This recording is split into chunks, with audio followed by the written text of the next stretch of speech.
Hey guys, welcome back to another YouTube video here on my YouTube channel. Today we are back for PSGL PCF1 for round 5 of the season. So far we are in P16 in the championship, so definitely yeah, some places to improve in the next couple of races.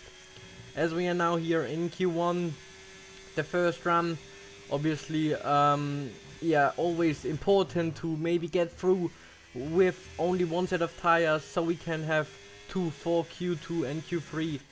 And yeah, as we already were able to do that in last time out in Sandford, so we're trying to do the same again currently with a purple first sector. So it was looking, yeah, not bad at all actually. Pace was looking pretty strong for now.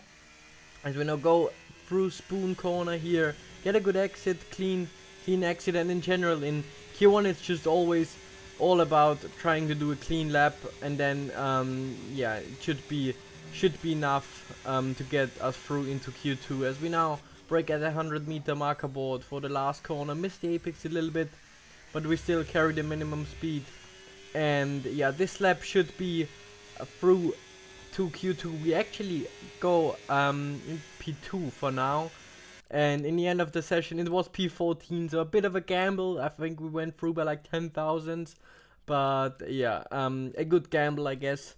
So now we have two sets for Q3 if we make it, as we are now on our second run in Q2 as I invalidated my first run. So it was just yeah, super important to get this this lap done, as yeah, the tire advantage wouldn't give me any advantage if I don't even make it into Q3. So yeah, now we are in the first sector, a little bit sliding around with the rear. At some point very wide there, close to touching the grass, and also yeah, this uphill left-hander wasn't ideal, so we actually not even, or like only close to improving our delta. But we get a very good Degna 1 and Degna 2 exit, and now we go into the hairpin. He always, yeah, tricky to get the traction down at the exit of the corner, but we get it done very nicely. And yeah, just 2 more sectors now, or let's say 1.5 sectors to finish around Spoon Corner here. Also very nicely done. Barry Berman in the meantime with a 25.61. I've got a 0.7 split, and we're like half a tenth up on Ruben Petranian, who is in P11. So I knew I need to get a good last sector here. We get a good exit, and yeah, this lap time should be enough to get us through into Q3 in P7. So yeah, very happy with the lap, as yeah, it was not looking good after the first sector, but we managed to get through into Q3, and now it's all about our final run here in Q3, as we also messed up our first run. So that's why it was important to have 2 sets available, as we get a good turn 1 and turn 2 already half a tenth up. And now obviously trying to nail these corners here in the first sector, always still like tricky to get them totally right. Now using our battery up the hill. Actually again a purple first sector, which should yeah, should give us some advantage, just general lap time and also confidence for the next 2 sectors. As we now flick the car in here into the hairpin, get a little bit wide in the slide on the exit, which yeah, cost us probably half a tenth to a tenth even. So I knew I had to do a good Spoon Corner to now get maybe into the top 5. That was definitely the goal. Barry with a 3:34 lap time, and yeah, as you can see here as well, we get a kind of a snap on the exit, which yeah, just cost us definitely some time, as we've got a 0.5 split. We're currently half a tenth faster than Jano, but he's also still on his lap. So yeah, now we completely missed the apex there, which lost us probably like a tenth, 1.5 tenths I think. So yeah, we finished the lap with a 0.51, not ideal at all. P8 it is in the end, but still a good position. Starting in the top 10 should be yeah, good let's say opportunity for the race. As we now go into the race, we start on the hard tire, ahead of us, Jano also on the hard tire, but a lot of guys on the medium side. I think Otis is the only hard runner out of the top 6. So yeah, we're just trying to maintain our position as Yoni and Josh behind us are also on hards. So they should not be a threat to us in the first lap, at least grip wise, as we kind of lag into Jano. I don't know what that was, but yeah, it was just important to kind of get settled here in P8. Try to already kind of tire save, as it will be crucial for the end of the stint to maybe optimize the pit lap and go a lap or 2 longer. As we now go into the hairpin here, always a good overtaking opportunity for people who really want to send it, but nobody tried to do a move there on us. And it was just very important to already save the tires and stay with Jano, as the medium runners ahead of us will pit at some point. As we now skip to lap 10 actually already, as pretty much nothing happened. As we now can see, the first medium runner went into the pits. We are a bit far behind Jano here, 8/10, which was mainly the reason to save the tires for me. But it was kind of getting tricky at some point.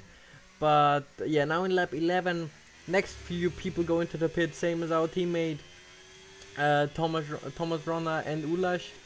So they all go onto the hard tire and will obviously have a good a massive undercut actually.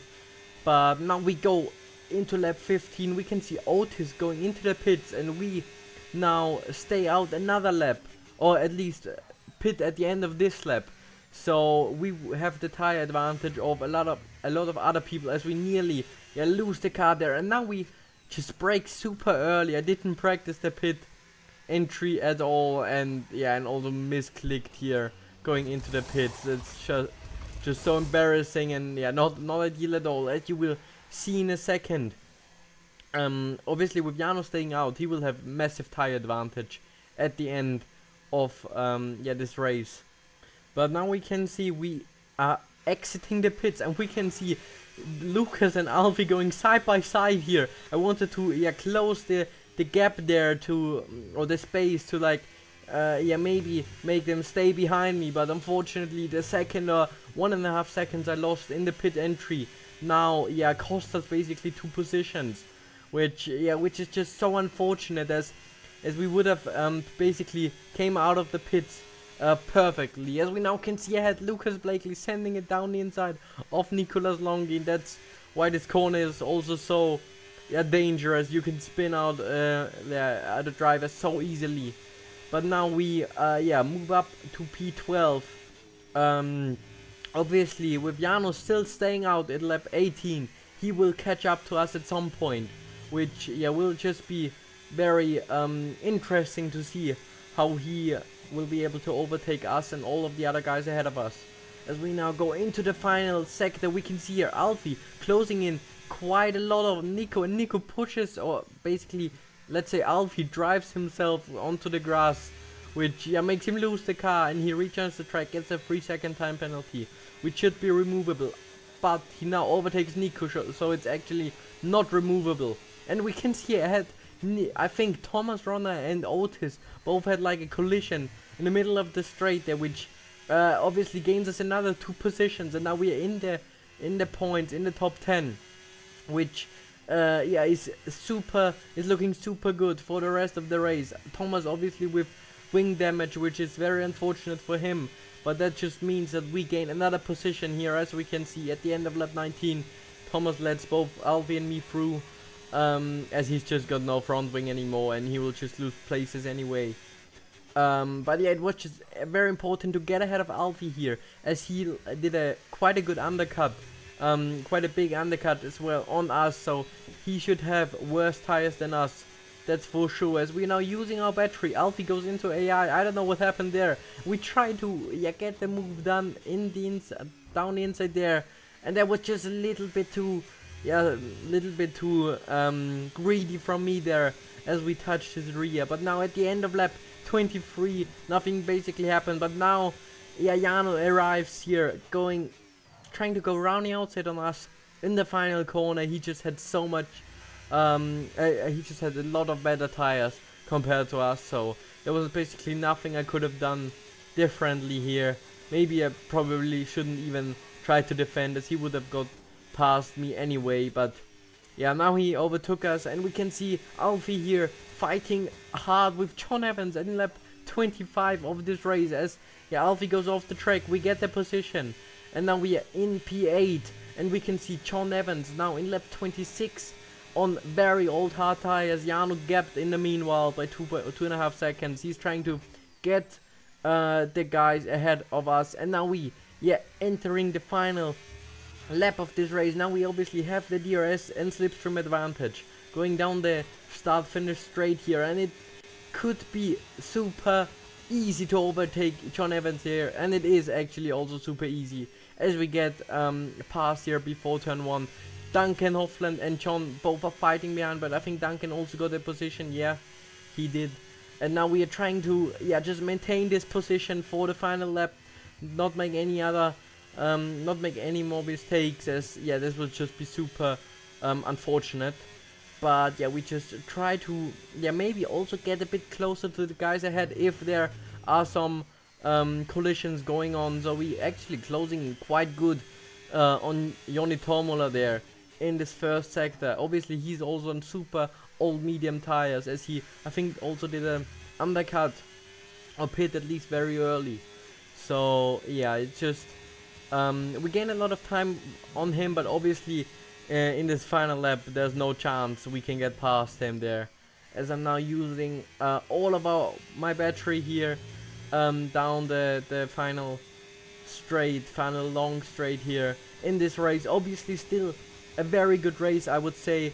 Just a bit unfortunate with the pit stop, was just my mistake, and could have given us some more positions. I think probably could have been ahead of the both V cars, but in the end it is what it is, P7, and I'm glad that qualifying worked so well, and also the race obviously also pretty good. So yeah, in the end I think that should also put us higher some positions in the standings, but we will need to see. And I hope you guys enjoyed this YouTube video. Please make sure to like and subscribe, and see you guys for the next one.